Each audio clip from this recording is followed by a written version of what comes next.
Iran की जानिब से इसराइल पर बराह रास्त ड्रोन और क्रूज़ मिसाइल के हमले के बाद इसराइल ने बड़े पैमाने पर हमले का ऐलान कर दिया।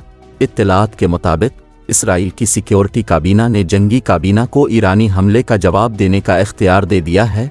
इसराइली वज़ीर मुक्की ज़ुहर ने कहा कि इसराइल को अब ईरान को बेमिसाल ताकत से निशाना बनाने का हक हासिल है। इसराइली मीडिया के मुताबिक एक सीनियर इसराइली अहलकार ने भी ईरान को बेमिसाल जवाब देने का वादा किया है। इसराइली डिफेंस फोर्सेस के सरबराह हर्जी हलवी ने मिलिट्री हेडक्वार्टर ज़ेर ज़मीन बंकर में आला इसराइली फ़ौजी हुक्काम के साथ एक हंगामी मीटिंग की है। मज़ीद जानने के लिए न्यूज़.की ये वीडियो देखते रहें।